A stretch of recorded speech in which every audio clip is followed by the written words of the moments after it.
বাবা গো দেখো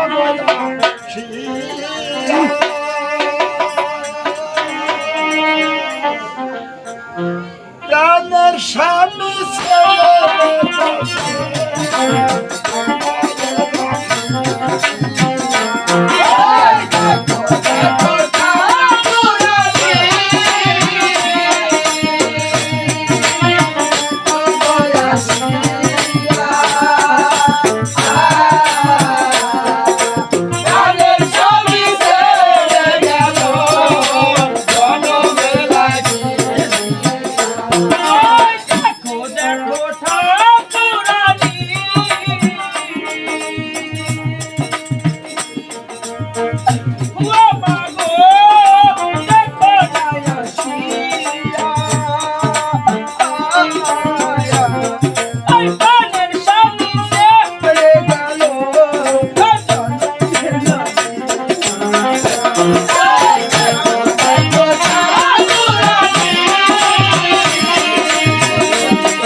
তোমার মতো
হতভাগী বিপুলার কান্না শুনে বাসর ঘরে আসলে মা আজকে তুমি আসলে ভালোই করলে মা গো, কিন্তু সব কিছু শেষ হয়ে যাবার পরে আসলে মা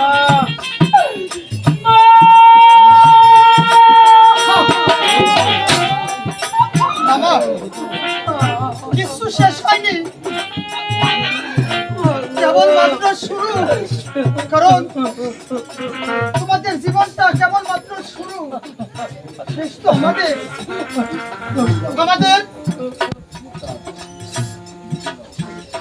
তিন কুলের তো কুল চলে গেছে, আর একটা কুল পাড়ি দিতে পারলেই শান্তি। বাবা একটা ফুটন্ত গোলাপ যেমন পরিচিতি ফুলে পরিণত হয়, তোমাদের জীবনটা যে এখন একটা ফুটন্ত একটা গোলাপের কড়ির মতো। ও বেহুলা, তবে কেন তুমি কাঁদছো? কি হয়েছে এই বাসর ঘরে? একটা মেয়ে যে কালকে সন্ধ্যা বেলায় কত শখ করে নববধূ সাজ সেজে এই বাসর ঘরে আসলো মা। আর একটি বাসর ঘরে সে কি এমনি এমনি কাঁদে না কি বলতো মা? আর যদি কোনো কিছু না হয় সে কি কাঁদে বলতে পারো মা? বেহুলা, আমার কাছে তুমি যদি খুলে না বলো, আরে পাখি মেয়ে, আমি তো তোর কোনো কথাই বুঝতে পারবো না। খুলে বল মা, কি হয়েছে এই বাসর ঘরে? মা, এই বাসর ঘরে আসার আগে যখন আমার এই বিয়ের সাজটা তলায় ঠাকুরটা ডুবিয়ে পড়ায় মা, তোমার আদরের গোপাল দাঁড়িয়েছিল সে না আমার এই স্বর্ণ স্মৃতি সিঁদুর দিয়ে ভরিয়ে দিয়েছিল মা। আমি তো ওই সিঁদুরটুকু হারিয়ে ফেললাম মা গো। আরে পাগলি, সেটা সিঁদুর হারিয়ে ফেলেছো, তাতে কি হয়েছে? কাল সকাল হোক, আমি তোমার সীতা ভরে সিঁদুর কিনে দিব জননী। সত্য বলতে কিনে দেবে? হ্যাঁ, মাকে যদি এমন করো, মা কি বোঝে না? একটি মেয়েকে সিঁদুর হারিয়ে গেলে এমন করে কাঁদে না কেউ মা। তুমি কি হতভাগী বেহুলা, দুই নয়নের জল দেখে কিছু বোঝো না মা? গো, আমি কেমন করে তোমার জল দেখে বুঝবো? আমি যে সারাটি জীবন নিজের চোখের জল ফেলে ফেলে আজ কোনটা কোন চোখের জল বুঝার ভারসাম্য যে আমি হারিয়ে ফেলেছি বেহুলা। আমার কি হয়েছে জানো মা? বেহুলা, এই বাসর গায়ে সীতা আমার আরে নাকের নাকফুলটা ভেঙে ফেললাম মা গো।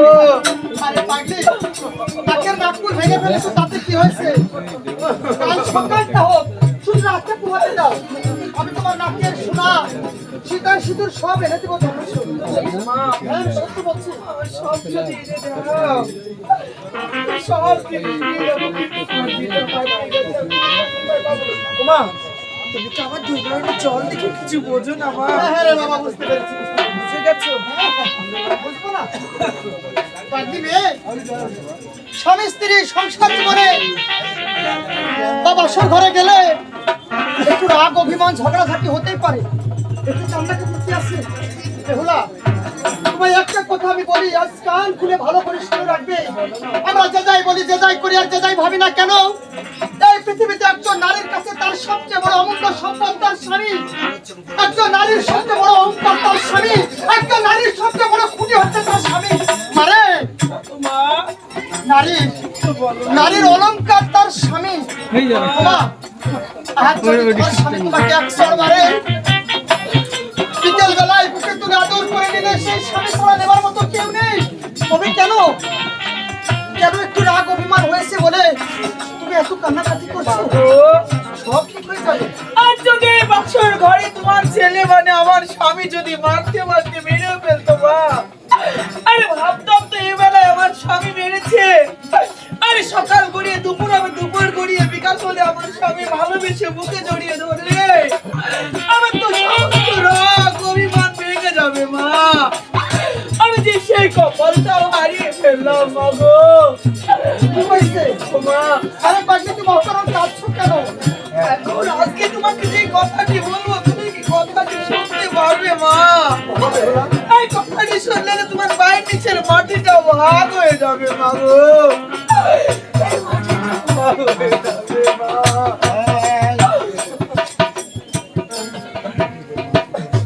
কি আর বলবো গো?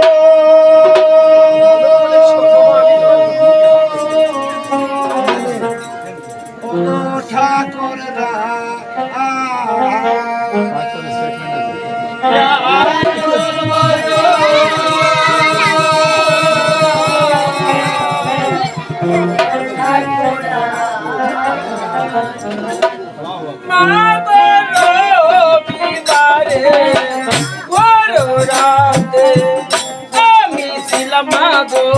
রান্না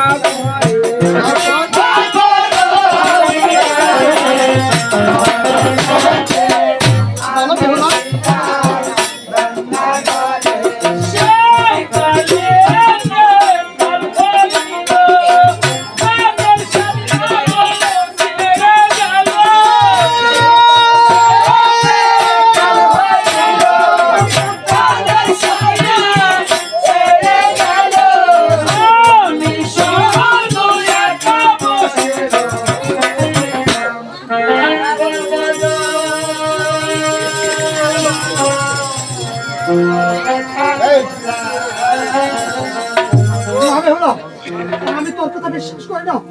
আমার রক্ষায় ওই বাসন করে বলতে পারে না। আমার ছেলে আমাকে যে কথা দিয়ে গেছে, আমি ওই বাসন থেকে মেরে এসে তোমার খুলে ভাত আছে, আমি তোমার হাতে ভাত খাবো।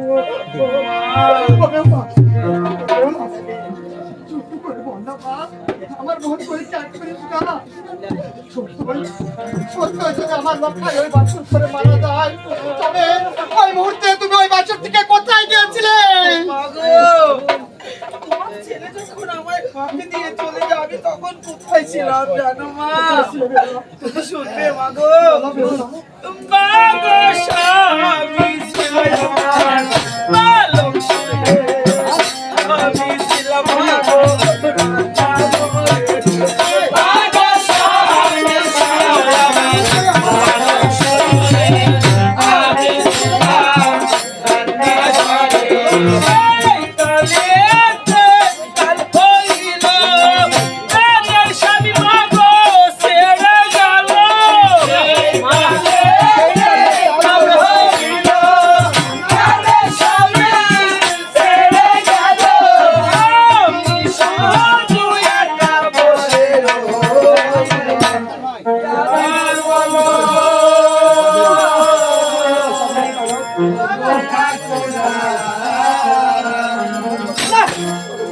আমি তোকে বিশ্বাস করি না।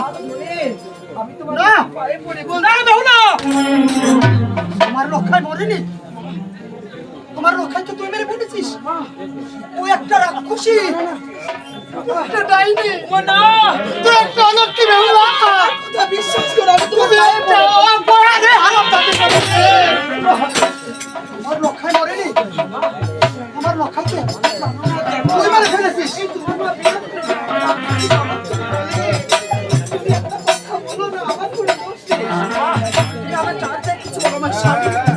কলঙ্কটা দিও না গো আমাকে, এই কলঙ্কটা।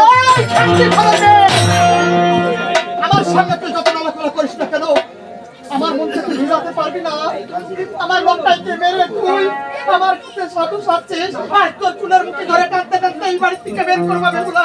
আর তোকে বুঝিয়ে দিব একজন আমাকে মায়ের মুখ থেকে তুই সন্তান কেড়ে নেওয়ার কেমন সত্যি আর কত বড় যন্ত্রণা। এই পৃথিবীতে তুমি আমাকে আর যাই কিছু বলো না মা, অন্তত আমাকে স্বামী খাকি কলঙ্কিনী কথাটি বলো না মা। ও আরে পরহান আমি জাতির মেয়েরা জানায়া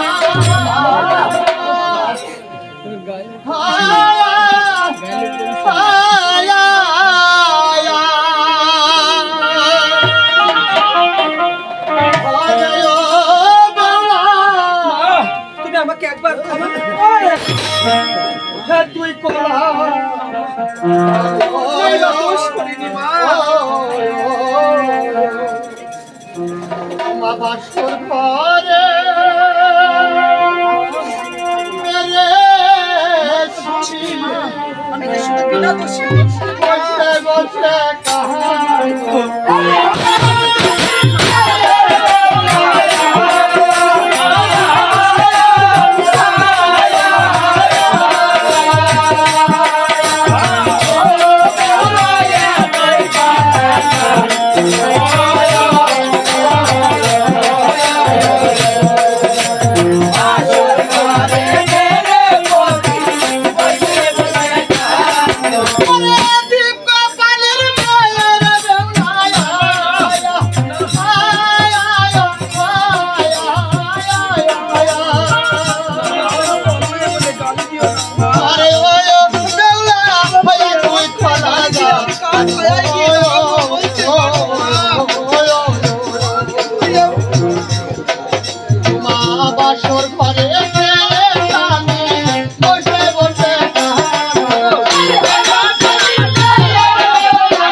আমার সঙ্গে সে মতো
এই বেহুলার সতী কিভাবে গালাগালি দিচ্ছে আর শাওন কি বলছে আর বেটার পক্ষে বলছে।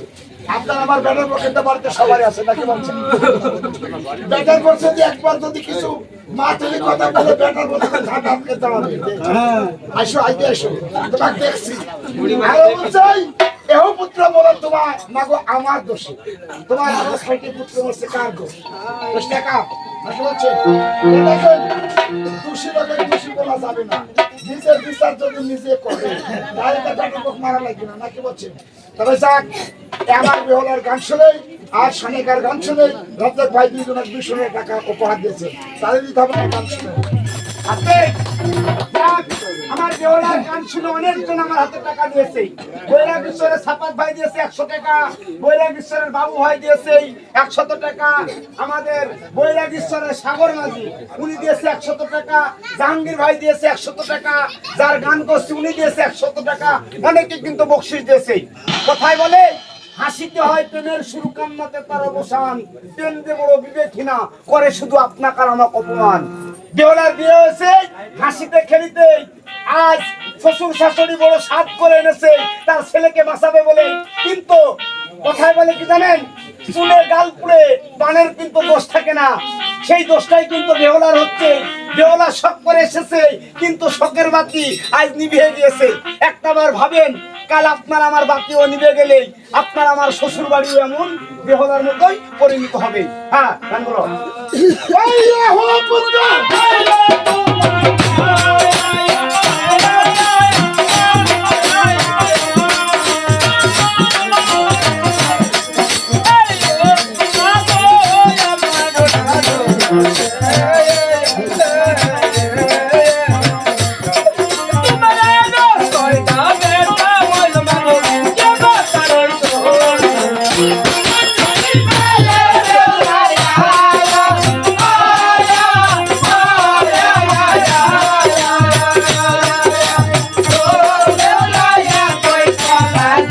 Oh,